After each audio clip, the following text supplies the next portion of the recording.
I'm Brittany S. Pierce, and this is my new internet talk show, Fondue For Two, which combines the two things I like the most, hot cheese and talking to people. My first two guests are the school's biggest gossips, Mercedes Jones and Miss Tina Cohen-Chang. Shouldn't it be Fondue For Three? Oh my God, that is hot. Okay, so let's get down to some hot dish. I heard a rumor that Mr. Kidney the janitor walks around school drinking vodka out of a teapot. Is this really what they were doing in the 70s? Hot mess, Mr. Kidney aside, I want to talk about the rumor about Asian men. I mean, it's not even good. It takes away a baby's diaper. I heard a rumor that Santana plays for the other team, and I can confirm that rumor. It's 100% true. Wait, what? Brittany, are you serious? Yes. Look, it's Lord Tubbington. Hi. This is Lord Tubbington. Say hi to the camera. You want some cheese? That's disgusting. These are my babies. So you're just gonna let him do that? Lord Tubbington's allowed to eat cheese because he's on Atkins. Okay, well, that's all we have time for today. Tune in next week for Fondue For Two. We will be dipping raw meat into boiling chocolate. Fondue For Two. Fondue For Two. That's some hot dish. Fondue For Two. Hi, I'm Brittany.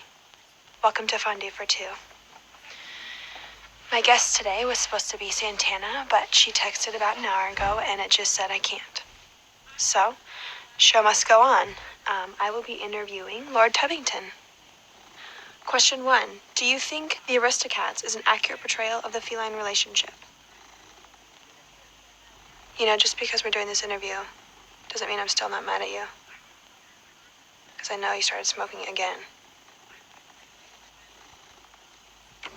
Hey, what are you doing after school today? Fondue For Two. Fondue For Two. That's some hot dish. Fondue For Two. Welcome back to Fondue For Two. You may know tonight's guest only as the girl with the fat mom who ruined sectionals for everybody. Please give it up for McKinley's very own Marley Rose.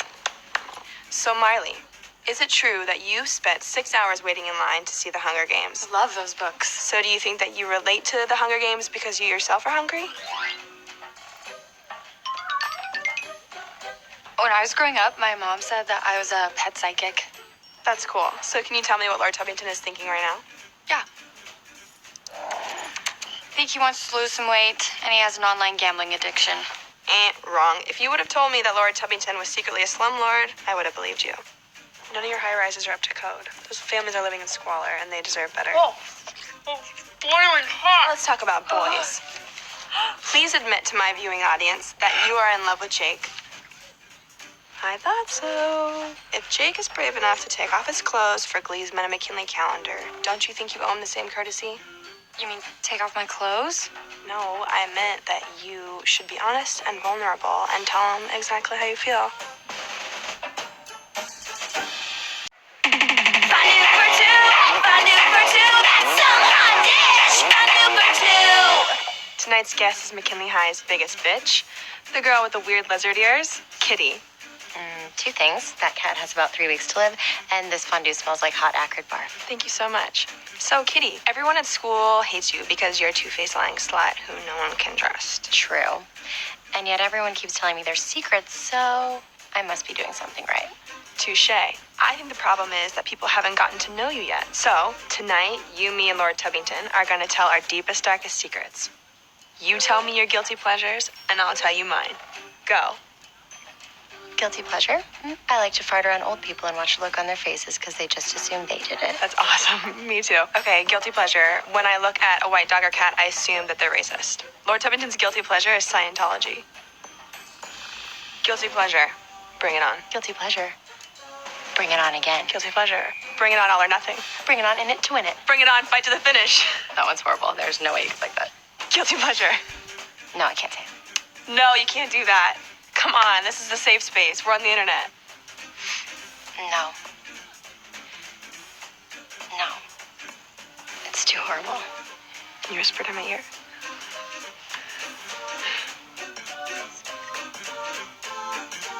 Oh my God. Place that I'll talk. My turf, my rules, my fondue. Fondue For Two. Fondue For Two. That's some hot dish. Fondue For Two. Welcome back to Fondue for Two. Tonight's guests are two sworn enemies who became friends, then became enemies again, then became friends again, then enemies, and then everybody stopped caring. Sue Sylvester and Will Schuster. It's great to be here. Yeah. Oh my goodness, this fondue smells disgusting. It's like somebody poured Chardonnay on a homeless woman who'd been dead several days. Yeah, fantastic. So, Mr. Shu, is it true that you and Emma are finally getting married? Yeah, it looks like it. Awesome. Do you plan on having children, or just continue to have weirdly intimate relationships with high school students instead of children? No, we'd like to have kids. Speaking of kids, Sue Sylvester, what if I were to tell you that I know the true identity of your baby's celebrity father? I would say that's highly unlikely. What if I were to tell you that I know for a fact that it's Michael Bolton? I would say that you have no proof. Well, Michael Bolton played in a concert in Columbus, Ohio, 9 months the day before your daughter was born. Also, Robin's birth certificate says she was born in Old Milton Beach, which is an anagram for Michael Bolton. Also, Michael Bolton has a new album out, and track number 1 is called So Proud to Be Your Father, Robin Sylvester. Yes, Michael Bolton and I met in 1994 in Los Angeles when I punctured his windpipe with a letter opener at Cape Mandolini's, where he was having lunch and I just happened to be doing my taxes. He choked after inhaling on a chunk of his own hair, and I saved his life. He's owed me a favor ever since. And just in case you're wondering, Michael Bolton is a fantastic lover. Wow. We did it all night, Will. We did it every which way. Cool. Fondue For Two. Hello again, and welcome to yet another very special episode of Fondue for Two. I am joined by my former lady lover, Santana Lopez. Let's get started. Thank you again for taking the Lime Express all the way from New York City, again, to be here. Well, actually, Britt, I came here to talk to you, not do a show, but... Well, it's the same thing. So true or false? Lady Hummel and Grandma Barry both play bingo down at the VA and knit alpaca mittens on Saturday nights. No, totally false. I wish they were that excited. shoot. But seriously, Britt, enough is enough. I'm turning this off. What are you doing? Popular internet talk show. Fondue For Two. Fondue For Two. That's some hot dish. Fondue For Two. Hello, America. I'm Brittany S. Pierce, and Fondue for Two has been on hiatus because, as it turns out, I'm a genius. Tonight's guests are two of McKinley's most famous non-mathematical geniuses, Mercedes Jones and Rachel Berry. Question, Rachel. Yes. You're currently rehearsing for the lead role in a Broadway musical. You're also working full-time as a singing waitress at a diner and enrolled full-time as a student at NIADA. That's correct. Would you agree that it's slightly irresponsible for you to leave New York for an entire week for no other reason than the Glee Club's been canceled? No, I just... When are the lies going to stop? You don't even live in New York. I'm not even sure you've been to New York. Brittany, we went to New York together. Don't change the subject. Are your cats making out? Yes, they are. Mercedes, how would you respond to the rumors that you're a really good dancer, but you hid the fact the entire time you were in Glee Club, so Mr. Shu would allow you to, quote, park and bark? No comment. Good. Last question. Do you know what song you're going to sing for Mr. Shu's last assignment? Yes. Defying gravity. What? No, you can't sing that song. Kurt and I are singing it, but we're switching parts so that I can belt out the high note at the end. That's not reinventing a song. You can't do that. You know what, Mercedes? Why don't we settle this the old-fashioned way? A diva off? Oh, hell to the yes. It's on. Fondue? Queso por dos. Queso por dos. Zapato caliente. Queso por dos. Hola. Welcome to Queso por Dos, which I just sold to Univision.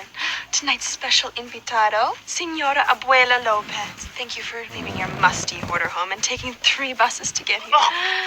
My mouth is burning. Oh, gracias. It's got a mean kick, just like you. Lord and Lady Tubington, that piñata is for our guests. As America knows, I'm getting married soon.